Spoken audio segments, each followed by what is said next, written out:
Décision Plus est au service des investisseurs boursiers depuis 1987, au tout début de l'autonomie boursière.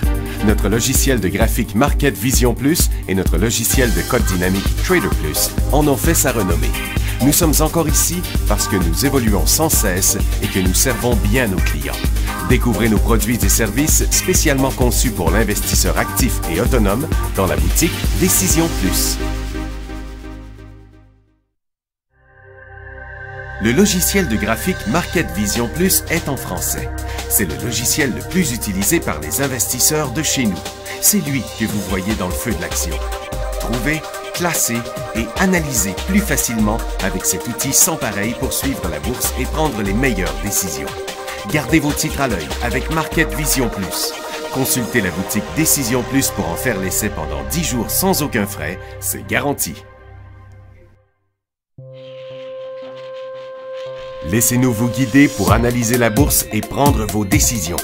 Les analystes de Guru.tv feront tout le travail pour vous. De minute en minute, nous classons les titres selon leur situation technique.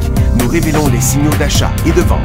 Nous publions des recherches poussées et nous prodiguons des conseils en temps réel. Ça commence avant l'ouverture et ça se poursuit jusqu'à la fermeture des bourses. Profitez de chaque cycle boursier avec Guru.tv. Trader Plus, l'instrument du day trader. 50 codes qui clignotent en même temps. Autant de listes que vous voulez. Graphiques à la seconde. De 3 à 30 graphiques. Des alarmes à volonté. Des listes de codes préparées. Des modèles graphiques préparés. Prêts à faire feu. Achetez, vendez avec Trader Plus.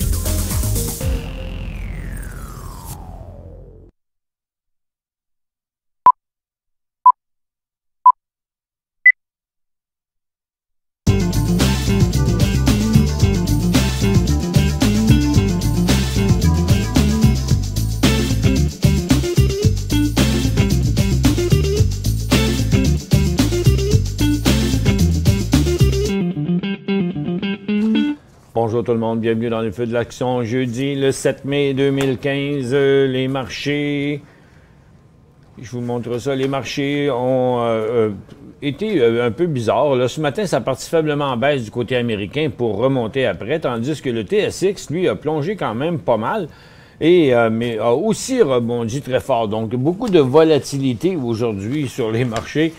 Ceux qui font du day trading, en tout cas, ne pouvaient pas avoir les yeux partout en même temps parce qu'il y a eu quand même beaucoup de revirements de situation, à commencer par le gaz qu'on peut voir ici. Il a ouvert en hausse ce matin. On disait, bon, bien, surveillez ça parce qu'on va ouvrir entre la résistance et le support. Il va y avoir un mouvement à la hausse ou à la baisse. Bien, comme vous pouvez le voir ici, je vais vous mettre ça en minutes, c'est encore plus impressionnant. Oups, on va en mettre 250, on va l'avoir toute. OK. Donc, vous voyez, ça a ouvert ici. Il y a eu un signal technique haussier. Ça s'est arrêté. Ah, on va mettre aussi un oscillateur. Et ça s'est arrêté ici en même temps que cette situation surachetée-là. Après ça, OK, tout un cycle à la hausse, après ça, à la baisse, pardon, et après ça, un autre cycle à la baisse, puis là, on est rendu sur le bas de la journée. Le pétrole, lui, a chuté en partant et a continué à chuter. Pour l'instant, on est dans une formation plutôt neutre, on est en train de revenir à la baisse. Les titres pétroliers ont réagi à la baisse aussi. L'or, bien, l'or et l'argent sont en baisse depuis ce matin. Vous voyez, ça a chuté ce matin, on a descendu tout le temps. Là, il n'y a pas longtemps, à 11 heures, on a remonté et là, on est entre les deux, entre un signal haussier et baissier.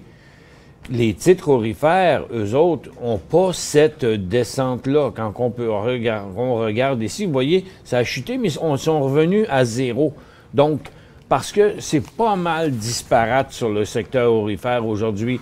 On a des titres qui continuent à glisser comme Goldcorp, on a des titres qui rebondissent, on a des titres qui font rien, mais il y a beaucoup de titres qui sont sur leur support. Ça fait que si l'or décroche encore, tôt ou tard, il y en a d'autres qui vont finir par suivre le mouvement. Donc, pour l'instant, là, c'est très difficile de voir qu'est-ce qui chatouille le marché aujourd'hui. C'est all over the place, comme on dit. Regardez la hausse de fin de journée hier sur le service financier, la chute ce matin, le retour à la hausse. Écoute, regardez les cycles dans l'après-midi hier, là, c'était du grosseur là. Mais regardez ceux de ce matin. Et ça, c'est de la volatilité. Et c'est pas le seul secteur où ça arrive. Regardez la même chose dans les services aux collectivités. Donc, comme je vous dis, je ne sais pas d'où vient cette excitation qu'on n'a pas vraiment dans nos nouvelles, là. On y va tout de suite avec les premières nouvelles et les marchés, parce que le dollar américain, lui, rebondit, donc on n'a plus de direction à court terme. Mais les autres marchés sont commencés. La bourse du Japon est en correction, la bourse de Chine est en correction, la bourse de Londres est en correction. Mais du côté de Nasdaq, on a parti en baisse ce matin. Vous savez, c'est un support important. Ça, c'est quelque chose que, institutionnellement parlant, là, ça peut faire mal. Ça fait que c'est un peu normal. C'est comme je disais hier, on a atteint un creux important. Donc ici, on peut avoir à peu près n'importe quoi, là. Du rebond, des rechutes. Ça devrait être volatile. Mais de toute évidence, on est en situation survendue, donc ça veut dire en manque d'acheteurs, en manque de vendeurs, pardon. Et sur le Dow Jones, une journée ou l'autre, ça change pas grand-chose. On va le regarder plutôt comme ça avec le vrai Dow Jones. Ça change pas grand-chose, hein, du jour au lendemain. C'est quand même volatile. On peut parler des journées peuvent aller entre 100 et 200 points, mais c'est sa volatilité normale. Donc, il n'y en a pas de direction sur le marché. Et le TSX, ben, après avoir glissé au travers de sa tendance et son support, aujourd'hui, ben, il semble qu'on pourrait avoir un support. Ça ne se voyait pas ce matin parce qu'avec la continuité de la baisse ici, sur cette cote-là que je vous montre en... On le voit-tu? Bon, c'est ça. C'était la cote d'hier. Fait que ce matin, on redescendait vers le bas d'hier. Jusqu'à temps que la situation change ici et qu'on inverse la tendance baissière de l'ouverture, qui s'est transformée en tendance neutre et qui a changé pour une tendance haussière, ce qui a donné cette stabilité-là ici. Tout ce mouvement-là qu'on voit ici sur le graphique, c'est la fin de la journée hier et la journée d'aujourd'hui à date. Donc, beaucoup de volatilité. Est-ce qu'on va avoir un swing à la hausse? Ben, on va regarder secteur par secteur pour essayer de se faire une idée là-dessus. Mais dans le moment, c'est un petit peu difficile à interpréter à cause de la volatilité. Il y a une nouvelle qui est drôle ici, c'est que le FMI a mis en garde, le Fonds monétaire international a mis en garde la région Asie-Pacifique d'une augmentation des risques en raison d'une augmentation de leur dette, la force du dollar US et la croissance inférieure en Chine. Puis la baisse en Europe, ils disent que c'est à cause de l'incertitude sur le résultat des élections en Grande-Bretagne. J'ai trop de résultats financiers pour vous montrer ça aujourd'hui. Il y en a toute une ribambelle de résultats.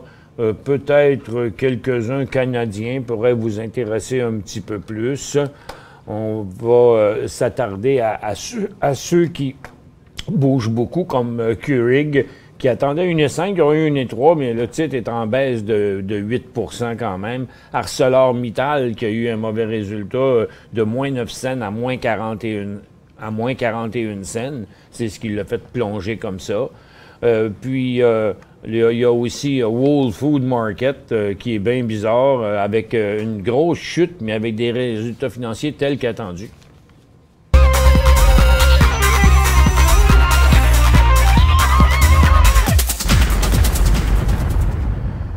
Du côté canadien, il y a Magna qui attendait 1,10, ils ont eu 1,12. Le titre est en forte hausse. Il y avait un signal haussier sur ce stock-là hier. Il était dans les élans haussiers sur Guru.tv. Et on a aussi Orico Gold qui a moins 3 cents au lieu de moins 5 cents, mais ça n'a pas beaucoup d'effet sur le titre. Manulife passe au-dessus d'une résistance importante avec des résultats financiers inférieurs. Ils attendaient 42, ils ont eu 39 cents. Mais c'est en fait c'est le secteur financier plutôt qui fait ça. Et Franco-Nevada, qui, dans un temps où les titres ont un peu plus de misère, lui, est un petit peu plus positif que les autres. Il attendait 16 cents pourtant, puis ils ont eu 12 cents, mais le titre est en hausse. Zynga, il attendait 2 cents, ils ont eu 1 cent, donc moins bon qu'attendu, mais le titre fait un gros mouvement. Je pense que c'est assez bizarroïde comme compagnie, hein? Gros mouvement de côté. C'est toujours des gros bonds à la hausse ou à la baisse que cette compagnie-là fait. Est-ce qu'un jour, elle va avoir du potentiel? Bien, lorsqu'elle va traverser cette zone importante-là de près d'un an, là, et que le titre se stabilisera à ce niveau-là pour repartir en haut des 3 $, là, ça risque d'être un start super intéressant parce qu'il y a beaucoup de volume là-dessus. Il y a... où est-ce qu'ils sont, mes nouvelles? Sur Bombardier. Bombardier, une petite nouvelle qui l'a fait rebondir un petit peu. Mais une petite nouvelle, une grosse nouvelle. C'est une compagnie en Allemagne qui va le faire. Ils vont faire un premier appel d'épargne publique OK, ils vont mettre des actions. Au lieu de vendre, genre la compagnie, ils vont faire un appel public à l'épargne pour Bombardier Transport. Et Prométhique rebondit aujourd'hui sur la nouvelle. On en parlait à la conférence d'hier soir que je disais que, et je l'ai répété aussi ce matin, que cette formation-là et cette formation-là étaient similaires et qu'on pouvait considérer PLI à cet endroit ici, à chacun de ces endroits-là, comme une faiblesse dans sa tendance haussière, parce qu'à chaque fois, il est venu traverser ces supports immédiats pour rebondir tout de suite après. Et il semble que c'est encore la même chose. Ils annoncent le développement de la protéine inhibitrice de la C1 estérase en tant que prochain médicament candidat dérivé du plasma. Et il y a aussi... il y avait aussi Manitoba Telecom. Il est là, c'est Manitoba Telecom. Il est parti en baisse ce matin. Puis là, finalement, il est en hausse sur un gros volume. Ils réduisent leurs effectifs de leur division Allstream National de 25 Allstream, qui sont dans notre building. Et ici... Ils ne sont pas rien qu'ici, ils sont ailleurs aussi. Bon. OK, j'ai quelques courriels à répondre. On va ouvrir la barre de questions. J'en ai quelques-uns ici que je vais répondre, les courriels papier, FFH. Donc, pour ceux qui étaient à la conférence hier, vous ne connaissez pas encore cette plateforme-là, qui est des nouveaux auditeurs. Vous voyez, on vient de faire apparaître une barre en bas. Vous cliquez dedans, dans la petite barre bleue, là, qui est celle qui flash, là. Vous cliquez là-dedans, vous écrivez une petite phrase courte, vous faites envoyer, et moi, je les vois arriver là à l'écran devant moi, et ils se présentent aussi sur la tablette. Et le premier à avoir envoyé sa question, il l'a fait courte, hein, c'est sûr, parce que regardez, il dit HOD, c'est Dimitrix. Dimitrix. OK. Êtes-vous parent avec Obélix et Astérix? HOD. Bon, HOD, là, c'est pour HOU puis HOD. Là, regarde, on va mettre HOD là. On va faire HOU. On en parle, c'était justement le sujet hier. Et on va mettre USO à la même place. On va mettre les trois. On va aller là. On va regarder USO sur quelques semaines. Tiens, bon. Ça, c'est... Bon, USO, puis on va mettre HOU après. Glisser là. Bon. USO puis HOU, vous voyez, sont pareils. Ils ne sont pas au même prix, ils ne sont pas à la même hauteur, mais les deux graphiques sont pareils.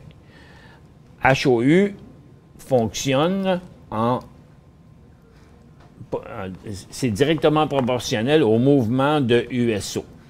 Quand USO descend, HOU descend. mais HOD monte.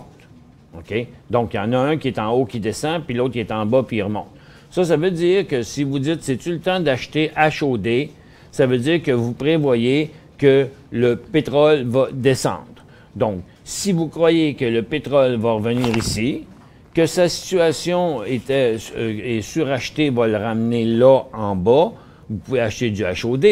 Mais moi, je pense que pour jouer ça, il est comme minuit moins quart parce qu'on a déjà un petit bout de fait dans le cycle baissier.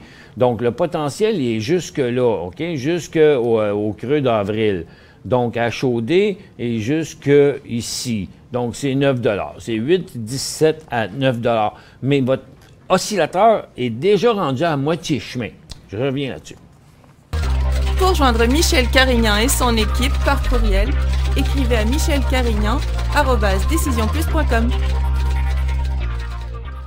5 bonnes raisons de gérer vos investissements avec Banque Nationale Courtage Direct. Des frais de commission fixes à 9,95 en tout temps pour tous les clients et à partir de seulement 6,95 si vous êtes un investisseur actif. Aucun frais d'administration annuel si vous détenez plus de 20 000 $ dans vos comptes. La possibilité d'ouvrir des comptes enregistrés en devise américaine.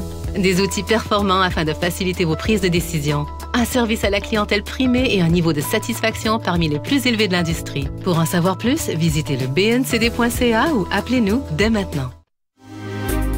Décision Plus est au service des investisseurs boursiers depuis 1987, au tout début de l'autonomie boursière. Notre logiciel de graphique Market Vision Plus et notre logiciel de code dynamique Trader Plus en ont fait sa renommée. Nous sommes encore ici parce que nous évoluons sans cesse et que nous servons bien nos clients. Découvrez nos produits et services spécialement conçus pour l'investisseur actif et autonome dans la boutique Décision Plus.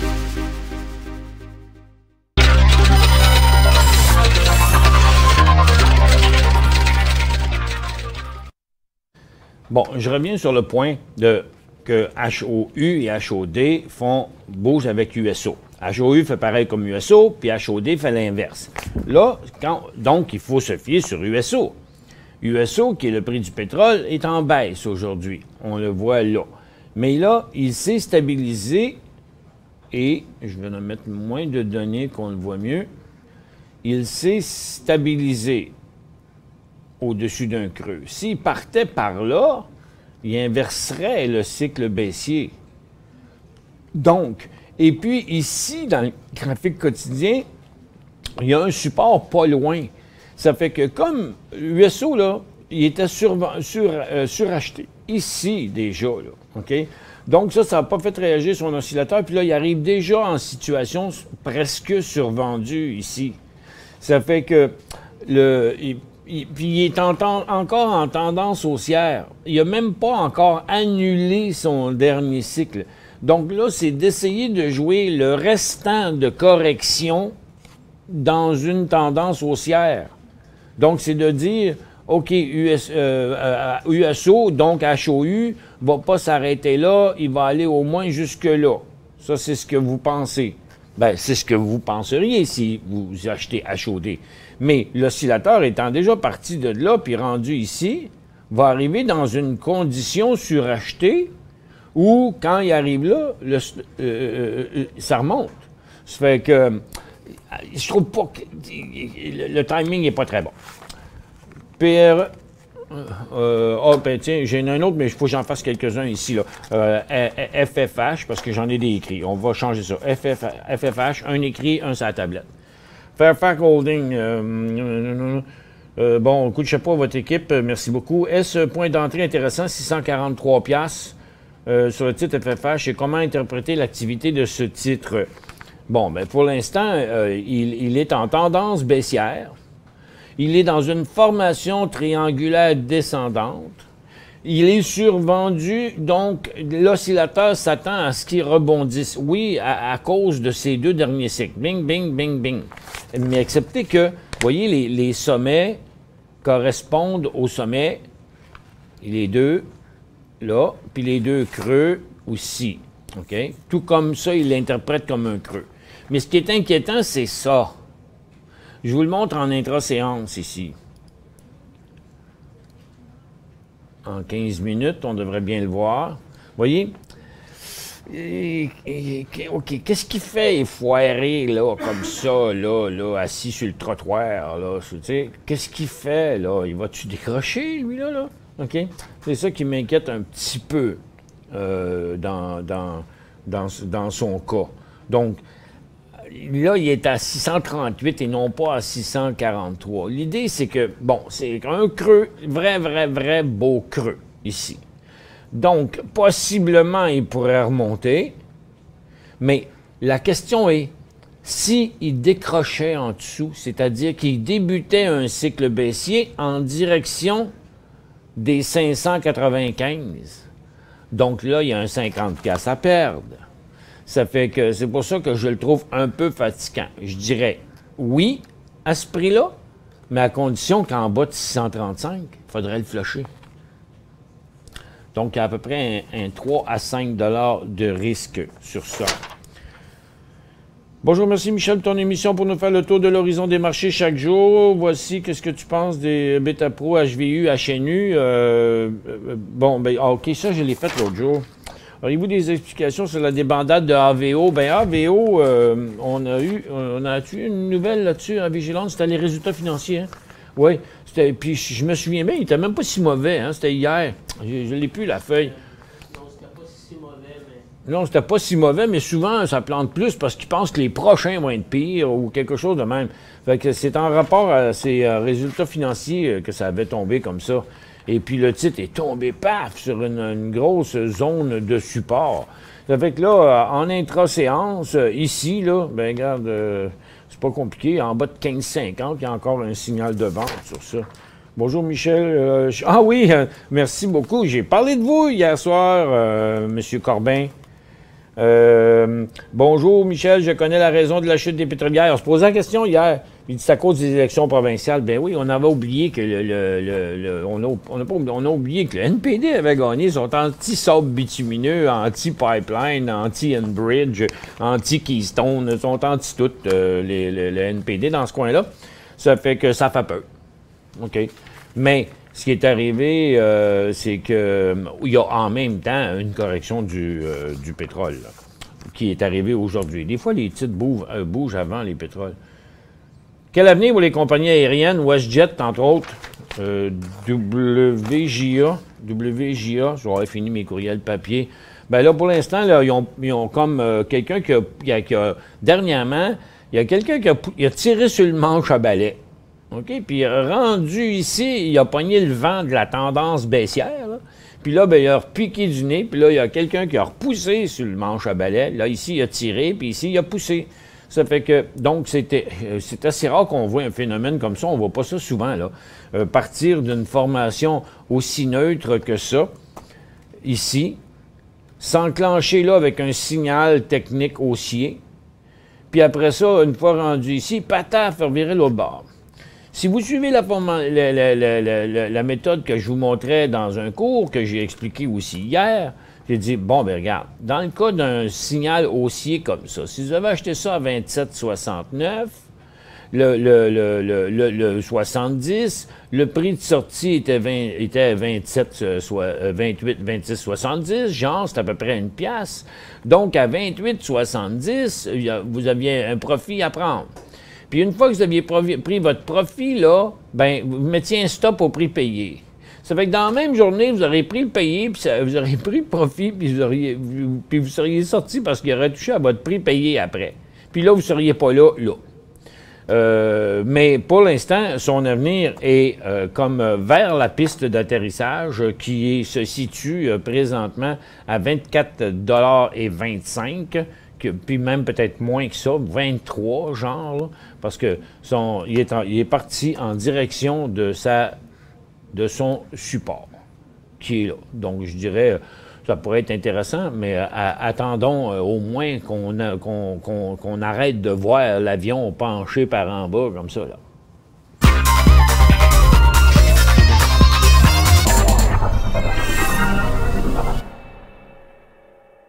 Cinq bonnes raisons de gérer vos investissements avec Banque Nationale Courtage Direct. Des frais de commission fixes à 9,95 en tout temps pour tous les clients et à partir de seulement 6,95 si vous êtes un investisseur actif. Aucun frais d'administration annuel si vous détenez plus de 20 000 $ dans vos comptes. la possibilité d'ouvrir des comptes enregistrés en devises américaines, des outils performants afin de faciliter vos prises de décision, un service à la clientèle primé et un niveau de satisfaction parmi les plus élevés de l'industrie. Pour en savoir plus, visitez le bncd.ca ou appelez-nous dès maintenant. Laissez-nous vous guider pour analyser la bourse et prendre vos décisions.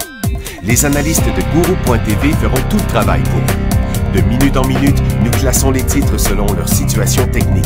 Nous révélons les signaux d'achat et de vente. Nous publions des recherches poussées et nous prodiguons des conseils en temps réel. Ça commence avant l'ouverture et ça se poursuit jusqu'à la fermeture des bourses. Profitez de chaque cycle boursier avec Guru.tv.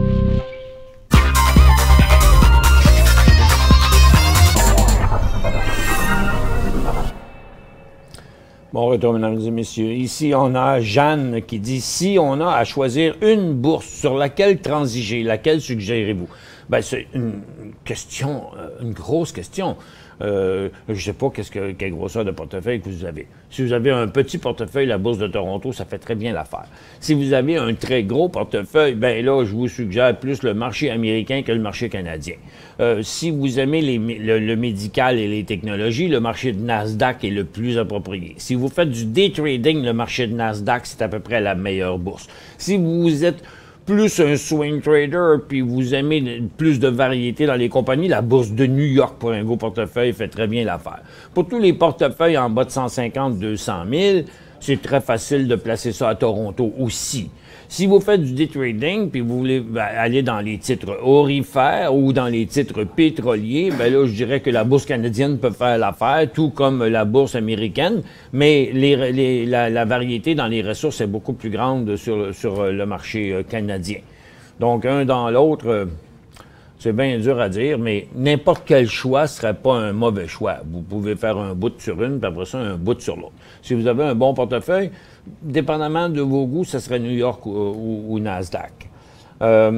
Ici, ensuite, on a pour Copper Mountain, Dominique veut savoir pour Copper Mountain. Bon, je disais l'autre jour que il devait pour avoir atteint son sommet, mais il avait encore monté. Puis là, ben finalement, il a fini par l'atteindre, là, son pic. Et là, il a comme terminé sa première correction. C'est là que va se faire sa première pause. Regardez, ça se passe comme dans la règle de l'or, là. On avait une tendance baissière, on avait un long support, on a eu un premier signal qui n'était pas évident à l'intérieur des résistances. Quand il a décollé cette journée-là, c'était le signal technique parfait.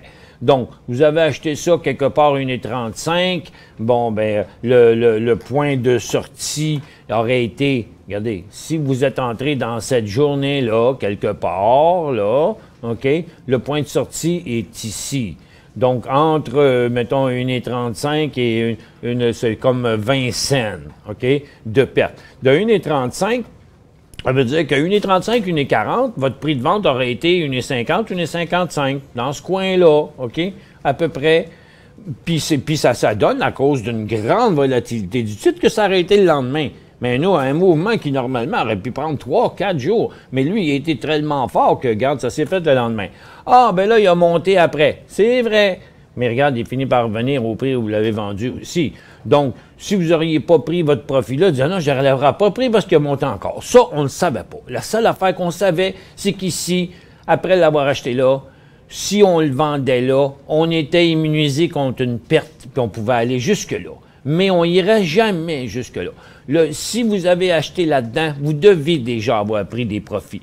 Puis là, à cause de la manière que c'est en train de se passer, parce que là, on ne sait pas à se finir où sa prochaine correction, là, on le voit où est-ce qu'elle est en train de se finir sa prochaine correction. C'est là qu'elle est en train de se finir dans son graphique intra-séance. Il est tellement parfait, ce titre-là, côté technique, là, regarde, il va devenir un modèle pour l'enseignement.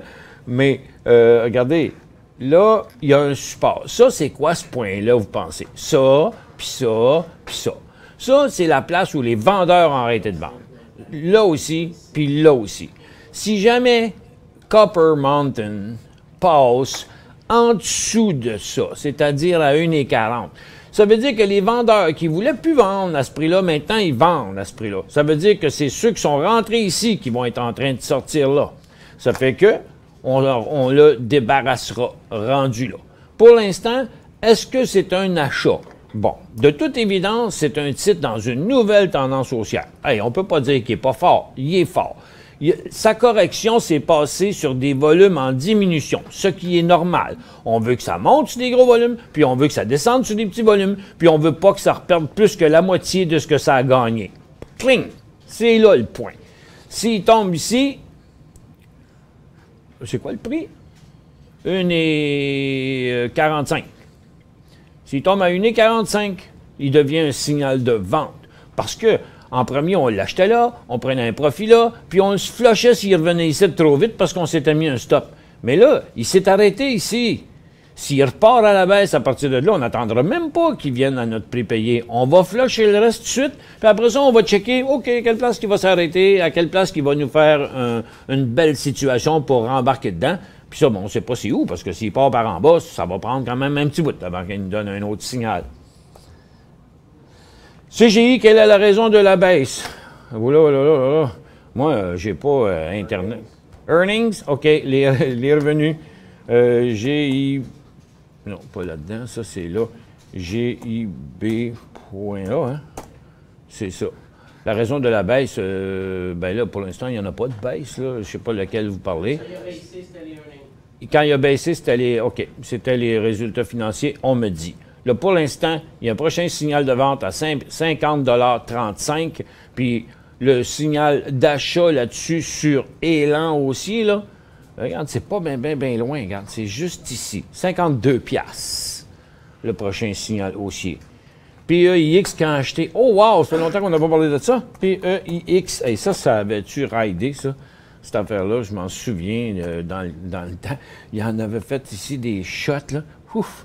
Tiens, comme ça, regardez ça. 2 $ à 22 $, c'est 1000 %. C'est quand le prochain signal d'achat? Regarde, pas avant 13 $. Merci à tous d'avoir été là. Bienvenue aux nouveaux auditeurs. On se revoit demain, vendredi.